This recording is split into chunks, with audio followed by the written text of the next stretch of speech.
गंधोदक इतना ताकतवान चीज है, हम 1000 साधु तुम्हें आशीर्वाद दें तो भी उतनी शक्ति नहीं है जो एक बूंद गंधोदक में है।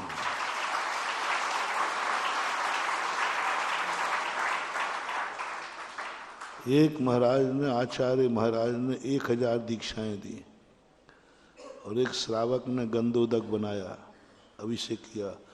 दोनों में से पूज्य कार्य किसने किया? दोनों पूज्य था।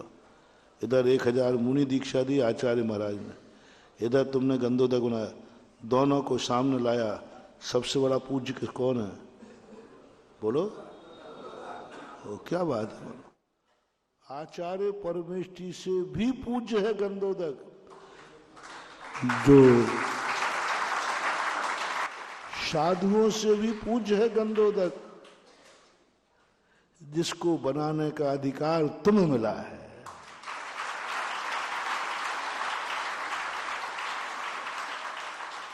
आचार्य महाराज को तो मुनि बनाने का अधिकार मिला और तुम्हें तो, और दोनों में पूज्य कौन है? इतना बड़ा कार्य करने के लिए तुम्हें मिला हो और फिर भी तुम इस कार्य को नहीं करते हैं।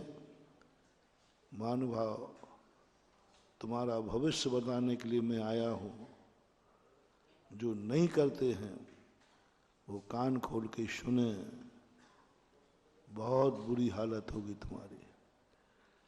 जैन शास्त्रों में जैनियों के लिए कहीं भी देव दर्शन नहीं लिखा। बहुत लोग कहते हैं कि महाराज देव दर्शन विधि बताओ, भगवान का दर्शन कैसे करना चाहिए। मैंने कहा मुझे शास्त्र में मिली ही नहीं विधि।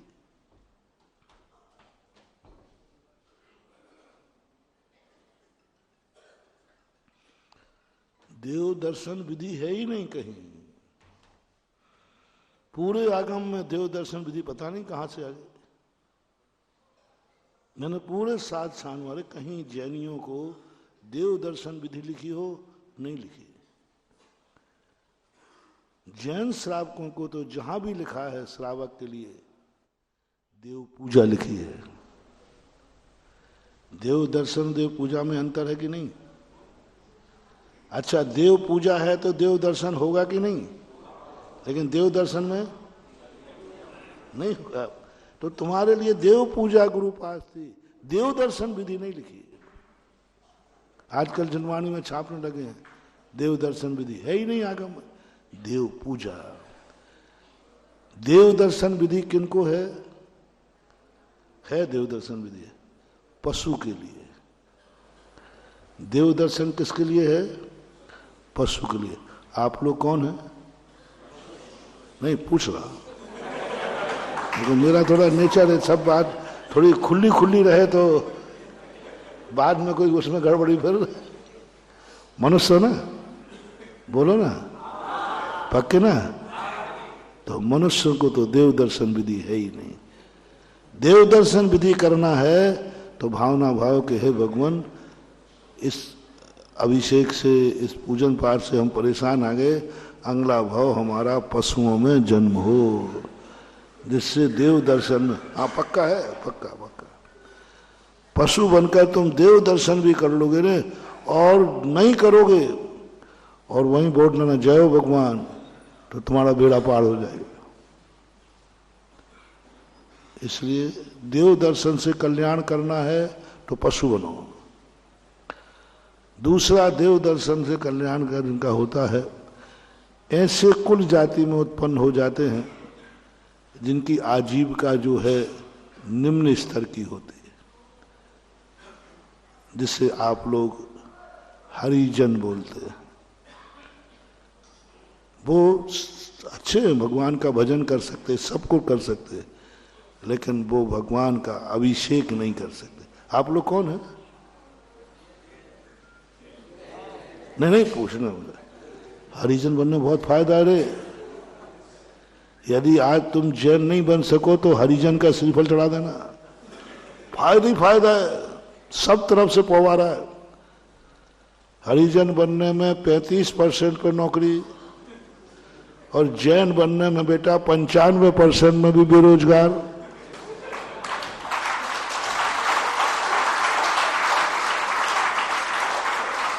जैनी 95% वाले भी घूम रहे हैं और हरिजनों को 33% पे 34 में भी चलेगा। अनिवार्य आरक्षण है, कोटा पूर्ति है। जब मैंने ये सरकार की नीति तो मैंने कहा ये आरक्षण कहां से आया? जैन शास्त्रों में खोदा, शास्त्रों में भी आरक्षण है जैनियों का। जैनी अभिषेक भी करे तो कल्याण नहीं, हरिजन को कुछ नहीं करना, मंदिर के दरवाजे ही पर नहीं आए तो घर में जय हो पारसनाथ भगवान इतना ही बोलना है और उसका बेड़ा पार है। बोलो कितना आरक्षण? तुम्हें अभिषेक करते समय भी मैं गारंटी नहीं लूंगा, आहार दे रहा तो भी गारंटी नहीं लूंगा। 95% नंबर है तो भी तुम्हारे लिए कोई माफी नहीं है, कुछ नहीं है। और उसका कुछ नहीं, उसने उठते का जय हो पारसनाथ बाबा, जय हो भगवान, इतना कहने पर उसका कल्याण हो जाएगा, इतना कहने पर। इसलिए मान जाओ मेरी बात, हरिजन बनने में बहुत फायदा है, सब तरफ के फायदा ही फायदा है। फिर मैं देव दर्शन विधि सिखाऊंगा हरिजनों को कि तुम्हें भगवान का दर्शन कैसे करना। इसलिए एक बार पूछता हूं, हरिजन विधि सिखाऊं या जैन विधि सिखाऊं? आप लोग कौन हैं? नहीं मानो तो मरो, हम क्या करें? इतनी सरल स्थिति बता रहे भाई। 35% इधर 95 की गारंटी नहीं। अब तो बन जाओ रे हरिजन। नहीं बनना, नहीं बनना तो बेटा अब गड़बड़ मामला है। अब तो 100 में से 100 चाहिए है। जैन कुल में जन्म लेने वाला व्यक्ति को जैन पूजन अभिषेक के बिना कल्याण हो ही नहीं, ये व्यवस्था है। तीसरा व्यक्ति अभिषेक कौन नहीं कर सकता? महिला, क्योंकि कुंद कुंद मूल परंपरा में महिला अभिषेक नहीं करते। छिपी टोला में कौन सी परंपरा चलती है? स्त्रियां तो अभिषेक नहीं करती ना, कराना भी नहीं, यही प्राचीन परंपरा है। तो महिलाओं के लिए अभिषेक विधि नहीं है, उनको देव दर्शन विधि, पूजा विधि भी कर लेती है वो अपने हिसाब से, काम चलाओ। जो तुम शुद्ध धोती दुपट्टा पहन करके अभिषेक पूजन करते हो, क्या इतनी शुद्धि से वो करती हैं? अरे जल भी अलग रखना पड़ता है उनका। अब बोलो आप लोग महिला हैं कि पुरुष हैं? चेक कर लो सब अच्छी तरह। हाँ, आजकल का मामला, हाँ मैं सदा पूछ रहा हूँ कि आजकल का मामला समझ में नहीं आता है। ड्रेस तो सबकी एक सी, दूर से देखो तो पता लगता है छोरा है, बाद में जाके पास देखो तो छोरी है, अरे तो छोरी खड़ी है। सब एक से हो गई ड्रेस में, कोई पहन के आगे आओ आज तो क्या करूँगा? बोलो रे सब लोग, पुरुषों की स्त्री पक्का। चौथा व्यक्ति वो नहीं कर सकता जिसने ऐसा पाप किया हो जिसके हाथ का पानी कोई नहीं पीता हो। भगवान करे छिपी टोला में तो शायद अभी होगा नहीं ना ऐसा पापी, कभी होवे भी नहीं, है मेरी भावना है। दूसरा कोड़ी कुष्ठी जो है, जिनको कुष्ठ निकला हो, छुआछूत की बीमारी जैसे कोरोना था, वो भगवान का अभिषेक ना कर रहे। इन 5 लोगों को अभिषेक नहीं करने में पुण्य है। रिपीट करता हूं, ये 5 लोग अभिषेक करेंगे तो पाप है और नहीं करेंगे तो उनको पुण्य है, 5 को। बोलो कितना बड़ा लाभ। वीआईपी व्यवस्था बता रहा हूं, बहुत वीआईपी स्पेशल, कोई ने नहीं बताई होगी। ये 5 अभिषेक नहीं करेंगे तो बहुत पुण्य बंद है इनको, और करेंगे तो पाप बंद है। अब इन पांचों में से तुम्हें कौन सी चीज पसंद है? पशु, हरिजन, महिला, कोड़ी, पापी। ये नहीं करेंगे तो पुण्य है इनको? कोई नहीं। तो बेटा हमारे कहने से कुछ नहीं होगा। यदि तुमने जैन कुल में जन्म लेकर के अभिषेक नहीं किया तो कर्म तुम्हें इन पांच में से कहीं ना कहीं पैदा करेगा करेगा करेगा। भगवान की साक्षी में बोल रहा हूं। नियम से इन पांच में से कहीं कर्म कहेगा इसको हमने जैन कुल में इतना अधिकार दिया, इसने अधिकार का उपयोग नहीं हुआ, इसको ऐसी योनि में पटक दो जहां पर अभिषेक करने की जरूरत थी। तो आप सोच लें आपका वहां जाके जन्म होगा। ऐसे ही नहीं मिल गया जैन कुल। लो तुम्हारे जैनियों का कैसे मिले तुम जैन कुल में आए, उसकी कहानी सुनाता हूं। कलमबद्ध बयान दिया था तुमने। जब व्यक्ति मरता है ना तो एक कलमबद्ध बयान होता है। आपका भी कलमबद्ध बयान है। जब तुम मर रहे थे उस समय तुमने कहा प्रभु मर रहा हूं, कोई बात नहीं, मरना तो है ही, बस मुझे कुछ नहीं चाहिए, मुझे कुछ नहीं चाहिए, मुझे ऐसे कुल में जन्म हो जहां मैं जिनेन देव का अभिषेक कर सकूं। कोई कारण नहीं है,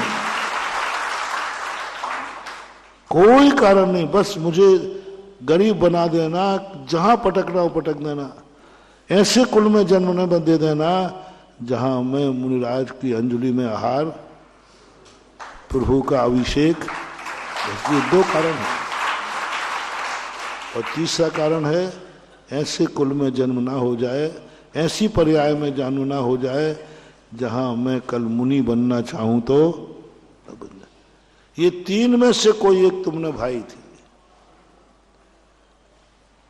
तो मुनि बनने की भाई हो तो बहुत कम लोग पाते हैं, लेकिन 99 नहीं 100% जितने पुरुष जैनी के हैं भारत में, इनका कलमबद्ध बयान है मरते समय, मुझे कुछ नहीं चाहिए प्रभु, बस जहां भी जन्मो मैं जिनेन देव का अभिषेक कर सकूं।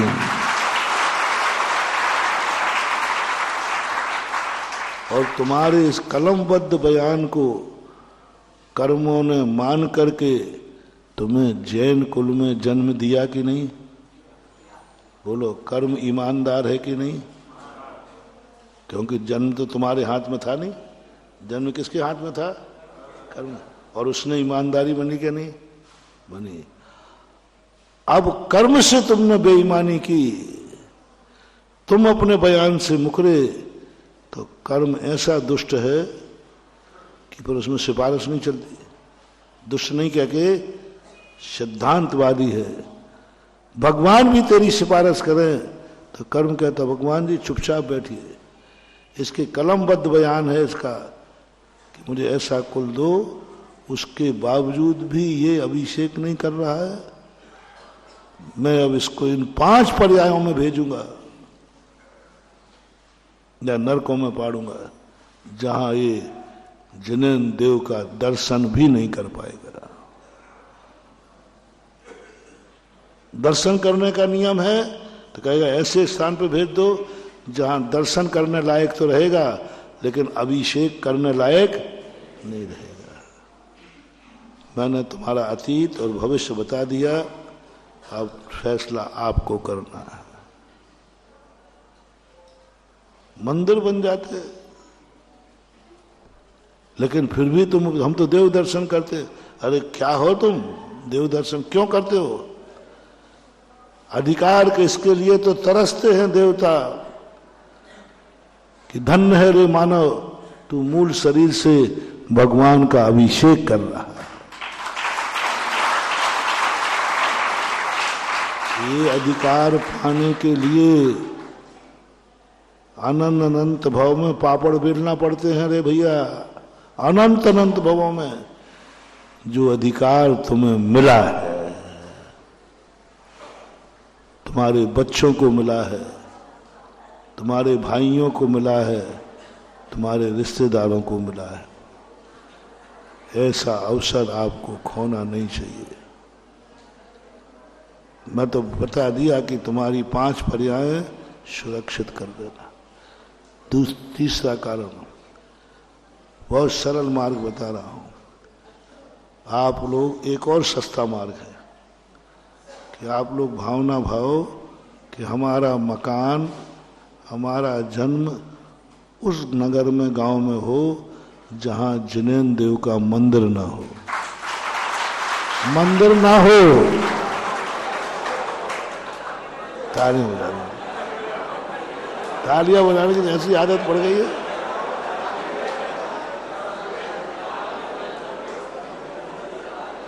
होश में सुना करो, और खास तौर से मेरा प्रवचन होश में सुना करो, घुमावदार होता है। तुम भुलक करो और हम घुमक्कड़ है। क्या तालियां बजा रही? हाँ नहीं, मैं तो अच्छा है, अच्छा मार्ग बताया, आप लोगों ने स्वीकार कर लिया। सब भावना भाव कि हमारा मकान उस कॉलोनी में हो जहां जिनेन्द्र का मंदिर ना हो। बहुत फायदे की बात बता रहा हूं, गलत मार्ग तो मैं बताऊंगा नहीं, तुम्हारा गुरु हूं। बहुत इतना फायदा है, कुछ पाप लगने ही नहीं। हम जैसे महाराज कभी पहुंच गए तो पूछोगा, क्यों भैया अभिषेक कर दोगे? नहीं, एक ही जवाब, मंदिर ही नहीं। कितने में बरी हो गए? तो ये मान जाओ, जिन जिन लोगों के छिपी टोला में मकान हो, वे कृपया करके बेच करके, ऐसी कॉलोनियां अभी भी आगरा में हैं जहां जिनेन्द्र देव का मंदिर नहीं है, वहां चले जाओ। छिपी टोला का मकान थोड़ा महंगा मिलेगा, बाहर सस्ता मिल जाएगा।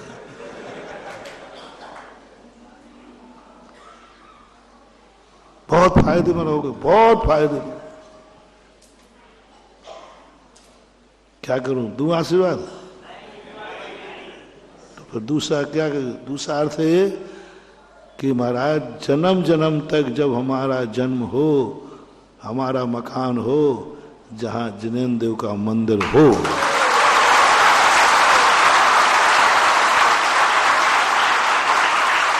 पता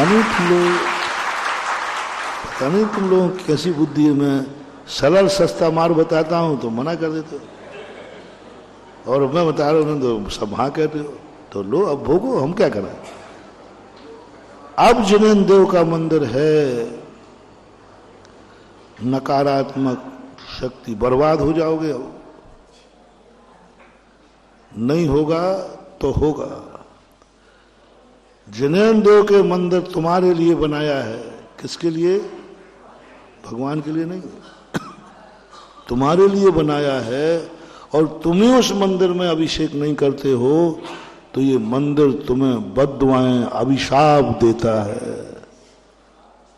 जिस माँ ने तुम्हारे लिए भोजन बना के रखा हो, और बहुत अच्छी तरह आज मेरा बेटा आएगा, भोजन खाएगा, और शाम तक भोजन न खावे आवे बेटा, तो माँ को कैसा लगता है? अच्छा कि बुरा? बहुत बुरा लगता है। हमारी जिनवाणी माँ ने मेहनत तो देखो इस माँ ने कितनी की है। सिद्धालय से भगवान को नीचे उतारा। भगवान कभी नीचे आते नहीं है, लेकिन भगवान को सिद्धालय से नीचे उतारा। और वो तुम्हारे सोर्स से आने वाले नहीं थे, भगवान है। माँ ने कहा श्रावक, भगवान तुम्हारे सो, तुम्हारी तो उनके चौकीदार तक भी पहुंचनी है। तो जिनवाणी माँ ने देखो कितनी करुणा की, मुनि महाराज से कहा तू भगवान को बुला दे, सोर्स लगा। तो माँ मुझे भगवान चाहिए ही नहीं है। अरे तेरे लिए नहीं, इनके लिए। बिना मुनिराज के मूर्ति में भगवान कभी आते ही नहीं। मेरे लिए पंचरणक नहीं है,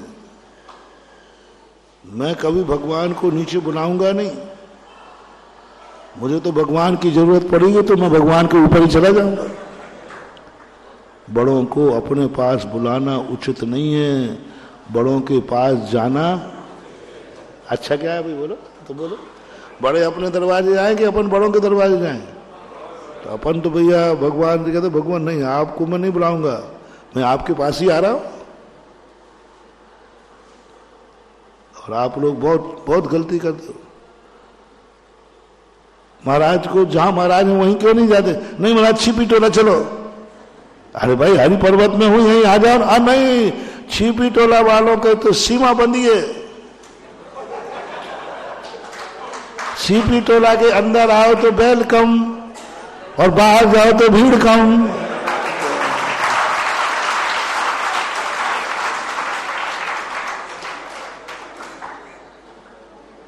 बोलो, तुम्हें महाराज के पास जाना पड़े तब ज्यादा खुशी है कि महाराज तुम्हारे पास आ जाएं तब खुशी है? तुम्हारी बताओ। नहीं नहीं, गड़बड़ जो है तो सही बोलो। नहीं नहीं, ये तो ऊपर की बात है। अंदर की यही बात है, महाराज मेरे पास आ जाए तो आनंद ही आनंद है तुम लोग। और हमें भगवान नीचे मेरे लिए आएंगे तो मुझे बहुत दुख है, और मैं महाराज के पास जाऊं, भगवान के पास जाऊंगा तो आनंद ही आनंद है। वो नीचे आएंगे तो पतन है, और हम ऊपर जाएंगे तो हम सिद्ध भगवान के पास जाना चाहते हैं तो हम ऊपर जाएंगे तो बोलो हम सिद्ध बन जाएंगे, और उनको नीचे लाएंगे तो। पर तुम्हारी माया ही उल्टी है। तुम्हें तो चाहिए भगवान चाहिए तो भगवान बन जाना। नहीं नहीं, मेरे बस की बात। तो मां ने बहुत कहा, देख तुझे तो महाराज भगवान की जरूरत नहीं है, लेकिन इन विचारों के खातिर थोड़ा सोच कर दे, थोड़ा सा। तेरा क्या बिगड़ता है? इनकी बिगड़ी सुधरती है। जिनवानी मां ने हम लोगों से कहा, सोच कर चला जा पंचकर्म नरक में, क्योंकि तेरे सूर्य मंत्र के बिना भगवान। मां ने मुनि महाराज का सोर्स बुलवाया, भगवान को नीचे बुलवाया। किसके लिए? मां ने इतनी मेहनत करके ये भोजन बना के रखा हो, और तुम जैनी होकर के, मां के बेटे होकर के भी इस भोजन का उपयोग नहीं कर रहे हो। बोलो बेटा, जिनवाणी मां की बद्दुआ सहन कर पाओगे? वो बद्दुआ देगी नहीं, उसको दुख होगा कि नहीं? तुम्हारी मम्मी को 2 रोटियों में दुख हो गया। मैंने तो बेटे के लिए बना के रखी थी, बेटा तो आया ही नहीं, और आया तो वो तो कह रहा है मैंने तो होटल में खा लिया। कितना दुख होगा 2 रोटियों के कारण। इस जिनवानी मां ने तो कितनी मेहनत करके भोजन बनाया, और तुम आई नहीं, तुम आई नहीं। और आए तो कह दिया हम तो कहीं बाहर चले गए थे। महानुभाव, ये जिनवाणी मां की अंतर वेदना ऐसा तुम्हें दुख देगी कि ऐसे स्थान पर तुम जन्मोगे कि तुम जिनेंद्र भगवान का नाम सुन भी नहीं सकोगे। अभी खतरा है। इसलिए मैंने कहा था वहां चले जाओ जहां जिनेंद्र देव का मंदिर ना हो, और है तो महानुभाव जो नहीं आए हैं उनको भी मेरा कहना है, जो पीछे बैठ गए हैं उनसे भी कहना है कि ये गलती मत करना। ये मंदिर बहुत नकारात्मक हो जाते हैं। जिनके लिए आए इतनी मेहनत की, भगवान नकारात्मक हो जाते हैं। मैं तेरे लिए सिद्धालय से नीचे आया हूं, तेरी कॉलोनी के लिए आया हूं, और तू ही मेरा इंतजार, तू ही मेरे पास नहीं आ रहा है। ये मूर्तियां तुम्हें भस्म कर देंगी महानुभाव, भस्म कर देंगे ये मूर्तियां। धर्म दीपक है, सावधानी से लिया तो प्रकाश है, और चूक गए तो बोलो आग लगा देगा। ये मूर्तियां दीपक के समान हैं। यदि हमने सावधानी बरती है मंदिर, तो तुम्हें प्रकाश ही प्रकाश है, और चूक गए तो इन्हीं कारण से तुम भस्म हो जाओगे। ध्यान रखना, भगवान बैठा है तुम्हारे लिए आया मंदिर में। या तो स्पष्ट कहो मुझे मंदिर की जरूरत नहीं है, मेरी कॉलोनी में मंदिर नहीं होना चाहिए, तो इस पाप से आप बच जाओगे। पुनर्विचार, मंदिर मत बनाओ, नहीं बनाना है, मुझे मंदिर से कोई लेना देना नहीं, मैं तो उस कॉलोनी में जाऊंगा जहां मंदिर ना हो। पुनर्विचार करूं प्रस्ताव? तो ये खतरा मोल मत लो, बस ये साइड इफेक्ट बताने आया हूं कि ये मंदिर 11 kV की लाइन है, 200 मीटर दूर से खींच लेती है। ध्यान रखना, एक होती ना लाइन, वो 11 kV, वो बड़ी लाइन होती ना, वो जो पावर हाउस वाली, हाई टेंशन, उसमें लिखा 11 kV कुछ लिखा रहता है। कितनी दूर से खींच लेती है? ये तुम्हारे घर का मीटर नहीं है कि झटका में छोड़ दे। ये 11 kV का मंदिर, और अब जो मंदिर बन रहा है वो 12 kV मान लेना। अब जो भगवान आ रहे हैं वो भी केवी नहीं उनकी। इसलिए मेरा मन हुआ कि इतनी बड़ी केवी वाली लाइन में छिपी टोला में बिछा रहा हूं, इतना पावर दूंगा मैं इसमें करंट, कहीं ऐसा ना हो जाए कि ये 200 मीटर के, वो तो 200 फीट से खींच रहा है, ये कितनी दूर से खींचेगा? जो छिपी टोला की सीमा है, जितने लोगों के ध्यान में रखकर ये मंदिर बनाया जा रहा है, छिपी टोला का एड्रेस में छिपी टोला लिखोगे ना, पारसनाथ मंदिर छिपी टोला, तो छिपी टोला की सीमा के इतना करंट मैं देना चाहता हूं इस मूर्ति में, इस मंदिर में। महानुभाव मान जाओ, छिपी टोला छोड़ दो, छोड़ दो, छोड़ दो। 11 kV की लाइन बिछी है पहले ही से। अब यदि तुमने इसको उपयोग नहीं किया तो ये मूर्ति, ये मंदिर तुम्हारे लिए ऐसे निमित्त बनेंगे कि ऐसी जगह जन्म होगा जहां भगवान का नाम लेने वाला भी। इसलिए मान जाओ मेरी बात, या तो आज से शुरू हो जाओ, नहीं तो थ्रू हो जाओ। शुरू हो जाओ या थ्रू हो जाओ। थ्रू यानी भाग जाओ, और शुरू यानी अपने माय बच्चों को सबके लिए मंदिर में लाना शुरू करो, अभिषेक के लिए, दर्शन के लिए नहीं।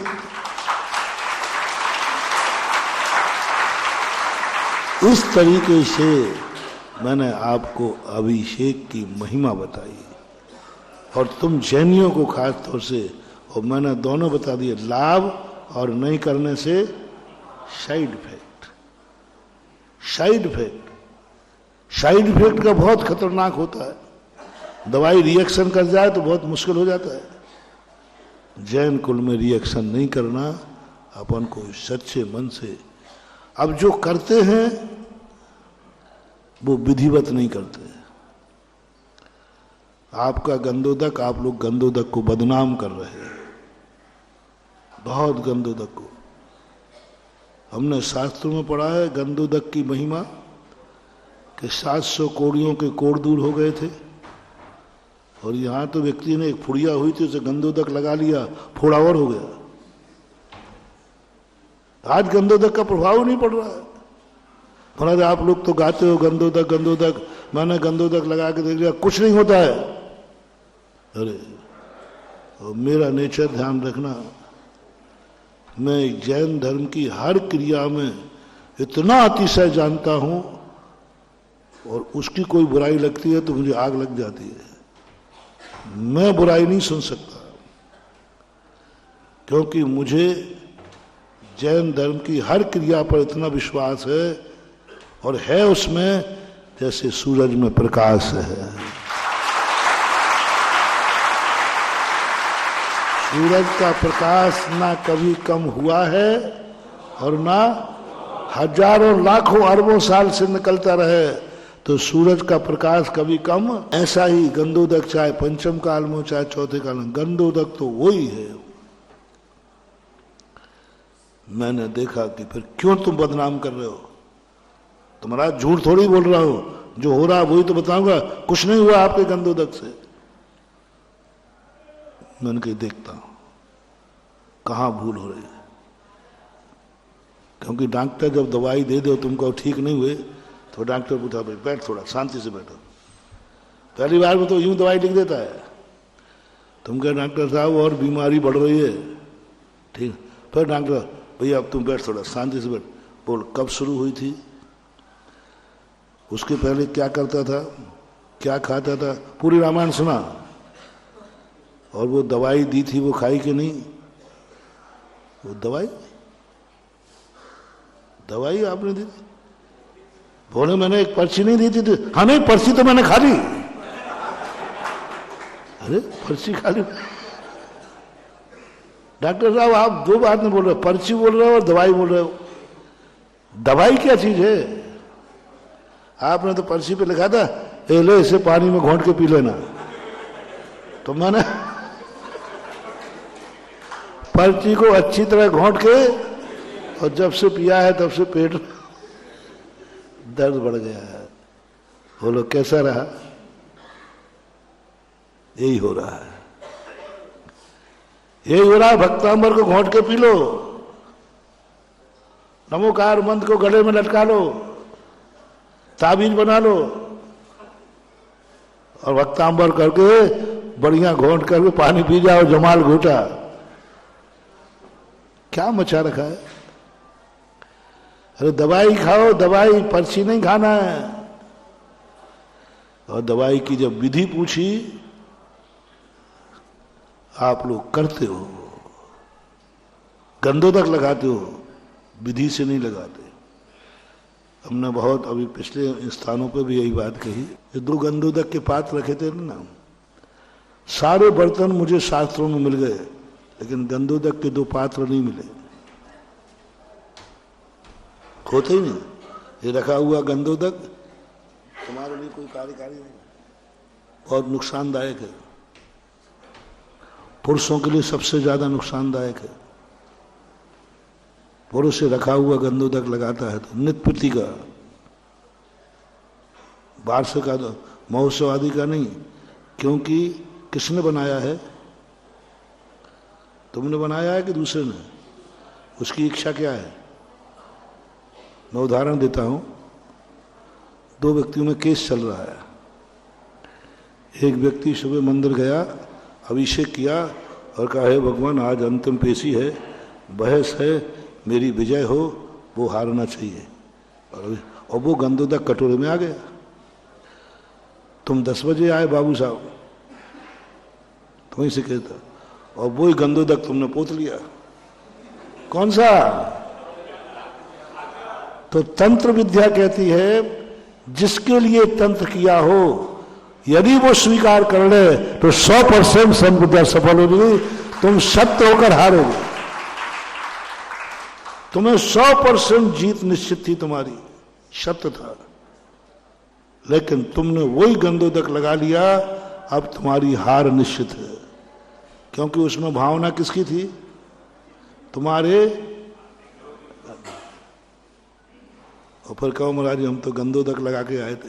अरे मूर्ख, वो गंधोदक वो लगाया था। अब तुम ही यदि कर लेता तो मिलने में कोई बाधा नहीं है। तो दोनों की भावनाएं क्रॉस होती कि नहीं? तुम भी ये करते कि भगवान मेरी अंतिम बहस है, मैं बिल्कुल सही हूं, जीतना चाहिए। अब दोनों की भावनाएं मिल जाती तो सत्यमेव जयते, सत्य की विजय होती। सबकी भावनाएं एक समान हो सकती हैं क्या? कभी नहीं हो सकती। उसने किस भावना से किया, तुम किस भावना से हो, ये गंधोदक लेने का कहीं प्रावधान नहीं मिला। इन 5 लोगों को गंधोदक दिया जाता है, और 5 लोगों में भी गंधोदक कौन देवे? तुम लोग महानुभाव गलती मत करना, अपने हाथ से गंधोदक बना के लो। अपने हाथ का गंधोदक चमत्कारी है, दूसरों के हाथ का नहीं। और अपनों को जब गंधोदक दो, चाहे वो पशु हो, नौकर हो, महिला हो, अपनों के हाथ का गंधोदक देना चाहिए। महिलाओं से मैं सदा कहता हूं, आपसे मेरा कहना है, गरीबी आ जाए तो अपनी मां से भीख मंगवा लेना। बेटे के लिए मां रोटी की भीख मांगती है तो कोई पाप? बोलो ना, नहीं है। बहुत करुणा दया करके कह रहा हूं, यदि आपकी मां जिंदा हो, आप घर में हैं, तो कभी मंदिर में वो दूसरे के बेटे से गंधोदक की भीख न मांग ले। सावधान, 100 भवों तक अनाथ हो गए, मां नहीं मिलेगी, दूसरों के जूठन पे पलोगे। क्योंकि तुम्हारे घर में रहते मां दूसरे के बेटे से बेटा गंधोदक दे दे, और तुम थे कि नहीं? बोलो, घर में थे। गलती मत करना, मत करना, मेरा कहना मान जाओ। मां है और तुम हो तो मां से कहो, मां आज के बाद तुम दूसरे के हाथ का गंधोदक। पर बेटा मुझे गंधोदक कौन देगा? मैं हूं, मुझे काहे के लिए पैदा किया है? क्या मात पापों के लिए?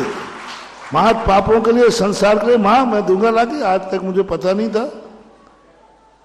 ओह, जिस घर में मां को बेटे का हाथ का गंधोदक मिलता हो, वो मां कभी निपुती नहीं होगी और बेटा कभी अनाथ नहीं होगा।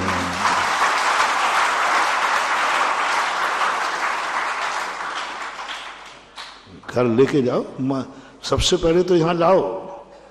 मान लो उनका टाइम तुम्हारे अनुसार सेट नहीं होता है तो घर गंधोदक लेके जाओ। ऐसे ही पत्नी से गरीबी आ जाए तो पत्नी को भीख मंगवा लेना, कोई पाप? लेकिन तुम्हारे रहते हुए तुम्हारी पत्नी पर पुरुष से गंधोदक की भीख न मांग ले। त्रिलोकीनाथ बैठे हैं, ये किसके सामने भीख मांग रही? क्या ये विधवा है? क्या है ये? क्या परित्यक्ता है? इसका पुरुष घर में बैठा है। और नहीं करना महानुभाव गलती। नियम बनाओ घर में, गंधोदक तुम दूसरे के हाथ का नहीं। पर मुझे कौन गंधोदक देगा? मैं क्या पाप के लिए हूं? मैं लाके दूंगा गंधोदक? तेरा पति। जिस पति अपनी पत्नी को गंधोदक देवे, पत्नी पति के हाथ का गंधोदक लेवे, यदि कोई बुरा कर्म नहीं पड़ा है तो जाओ 1000 करवा चौथ कर लो, सुहाग दशमी कर लो, तो भी सफल होगे कि नहीं होगे। लेकिन ये सिस्टम चालू कहा तो वो भी विधवा नहीं होगी और तुम भी विधर नहीं होगे।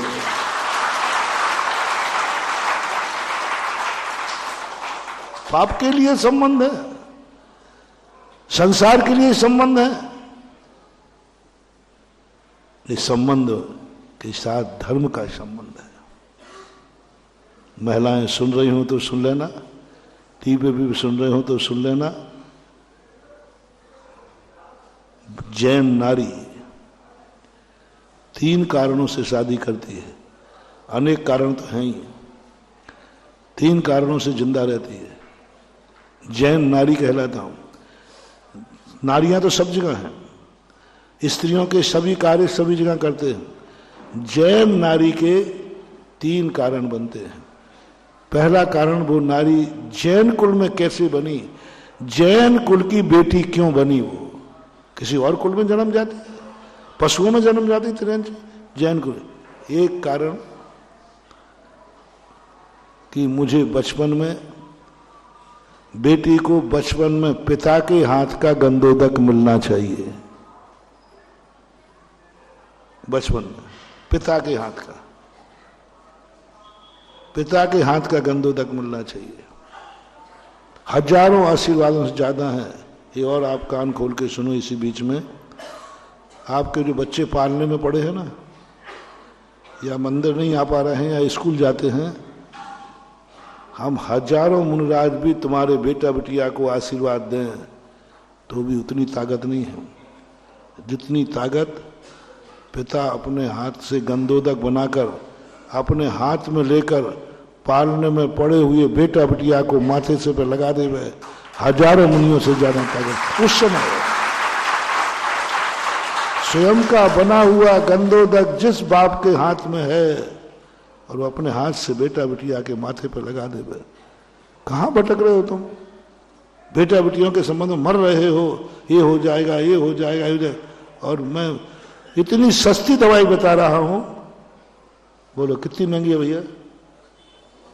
नहीं, बहुत महंगी तो नहीं लग रही? इतनी सस्ती दवाई अपने हाथ से गंधोदक जाके पालने में लगाओ।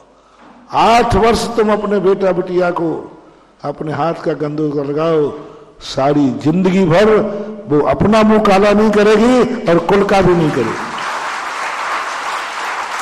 8 वर्ष तक पालें, उसके बाद बेटा तो अभिषेक के योग हो जाएगा, बिटिया को शादी के पहले तक। बिटिया को सुखी देखना चाहते हो ना, तो जब तक शादी नहीं हुई तब तक कौन गंधोदक दे उसको? बाप। बाप मर गया तो भाई, घर का कोई पुरुष। शादी किस लिए करती नारी? सारे कारण के साथ साथ एक कारण है, जवानी में मुझे पति गंधोदक देगा, क्योंकि पिता तो मरेंगे। मैं गंधोदक कौन देगा? मैं आरिका बन नहीं सकती। तो मैंने शादी इसलिए की कि जवानी में मुझे पति गंधोदक दे। तो बच्चे क्यों पैदा किए?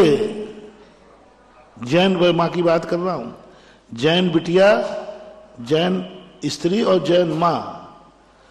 कल के दिन पतिदेव भी बूढ़े हो जाएंगे, मुझे बुढ़ापे में कौन गंधोदक देगा, इसलिए मैंने बेटा पैदा किया है। ये 3 कारण जैन नारी के होते हैं। ये 3 कारण जैन नारी में है तो वो जैन है, अन्यथा जैन अजैन और त्रिंचनियों में क्या अंतर है? संसार के कार्य तो सभी करते हैं, विषय भोग तो सभी करते हैं, संतान पैदा तो सभी करते, पशु भी करते हैं। तुम जैन क्यों हो? ये 3 भाव जैन कुल में जन्मी हुई नारी को आना चाहिए। रिपीट करता हूं, कुंवारी अवस्था में किसके हाथ का गंधोदक? पिता भाई जो भी है।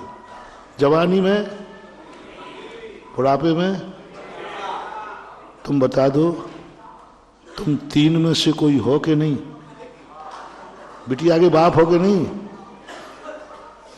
मान लो कोई कहे नहीं महाराज हमारे यहाँ बिटिया है नहीं, बेटे ही बेटा है। अरे तो स्त्री के तो बाप हो, पति हो के नहीं? तो कोई जानवर नहीं कि त्रिंचनी के पति हो?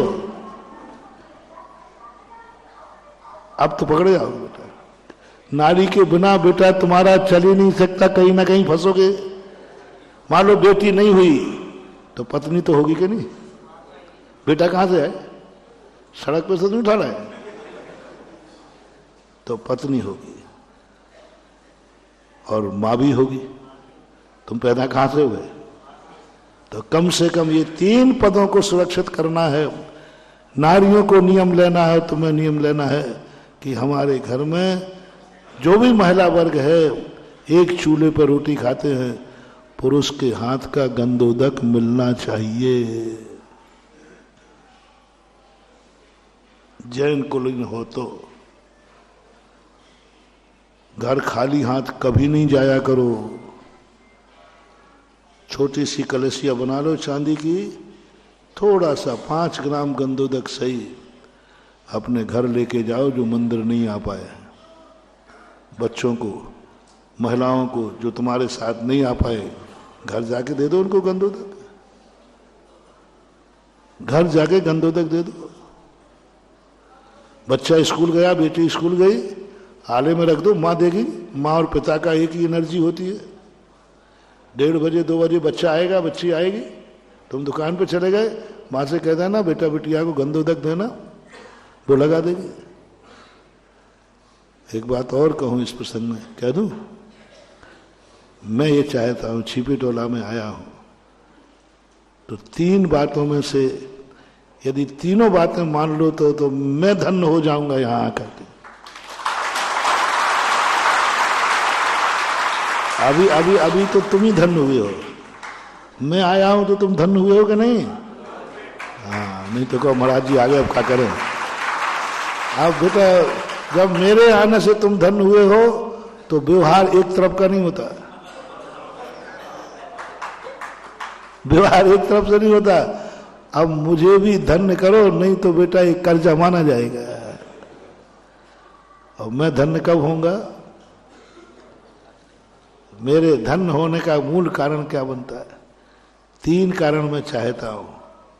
पहले जो कारण बता ही दिए कि आप अपना अभिषेक बनाएं, आपकी घर की महिलाओं को मेरे आने के बाद अपने घर के पुरुषों के द्वारा बना हुआ गंधोदक मिलेगा।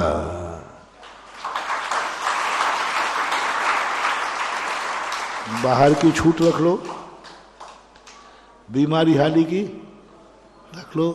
फिर भी यदि ऐसा कर सको कि कभी तुम्हें कहीं बाहर जाना है तो जब आप लोग बाहर जाते हो तो मीटिंग करते हो, ननिहाल में मीटिंग, कोई शादी हुआ है तो घर में, भाई घर में कौन रहेगा, एक आध तो रहो घर में। ऐसा करते हो, मैंने सुना है, कोई एक आध रहो। अच्छा इस बार तू रह जा, अगली बार मैं रह जाऊंगा, ऐसा होता है। काश ऐसा हो जाए कि तुम्हारे ननिहाल में शादी हो और वहां विहार करते हुए मैं पहुंचू, तुम्हारा नाना मामा कहे महाराज छिपी टोला से मेरा एक भांजा नहीं आया है बारात में, तो क्यों नहीं आया? बोले आपकी बदौलत। अरे मैंने क्या किया भाई? नहीं, वो आप प्रोशन दे के आए थे ना, घर की महिलाओं को पुरुषों के हाथ का गंधोदक मिलना चाहिए, तो एक बेटा इसलिए रुक गया भांजा कि घर की महिलाओं को गंधोदक देने के लिए। ओहो, उस समय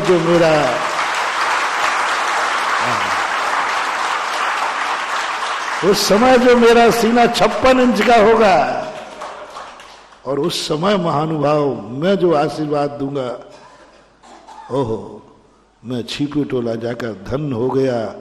आज एक भांजे ने अपने घर की महिलाओं को गंधोदक देने के लिए ननिहाल की शादी छोड़ दी। क्या बलिदान है! ये है चमत्कार, ये है अतिशय, ये है चमत्कार। और उस समय जो आशीर्वाद दूंगा तुम्हें 100 भावों तक खत्म नहीं होगा महानुभाव।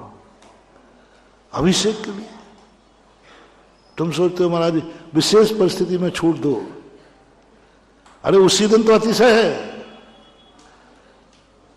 एक बालक ने कहा महाराज जी वैसे तो मैं शायद करूंगा, लेकिन अभी मेरी शादी है, 2-3 दिन नहीं कर पाऊंगा। मैंने कहा उसी दिन जरूर करना है, और बारात लेके जाए तो ससुराल में सबसे पहले शेरवानी पहनने के पहले धोती दुपट्टा पहनो वहां जाकर के।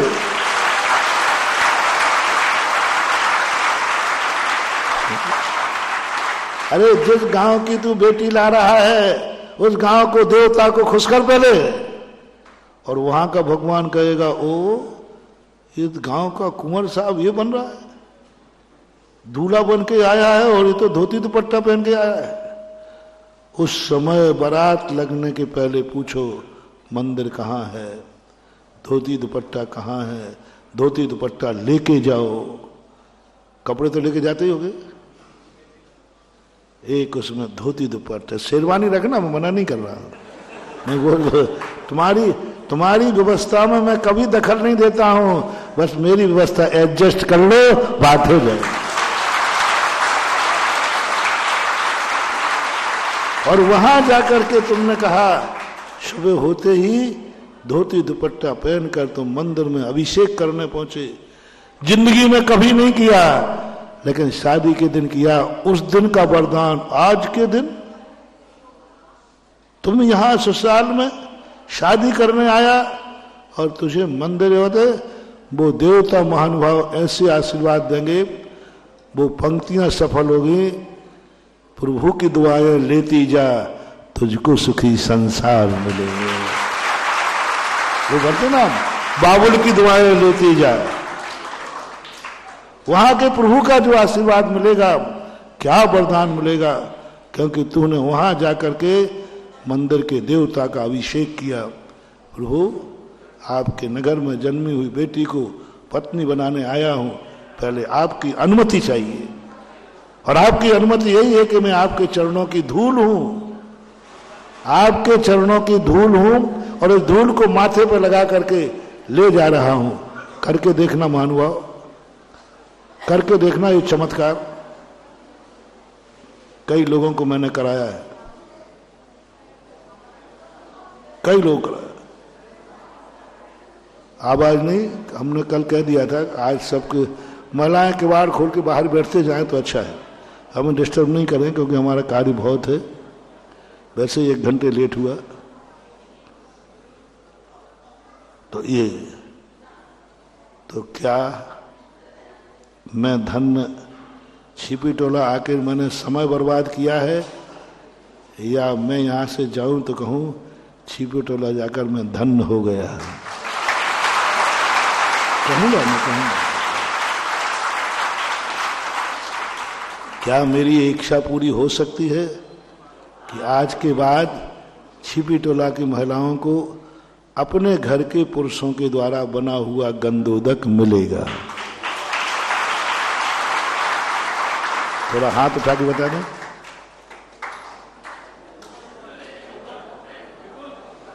और जो नहीं उठाएगा उसकी घर की सब महिलाएं अकेले बचेगा। फिर वो चश्मा वाला उठा दो हैंड से। है भाई, है छोकरा।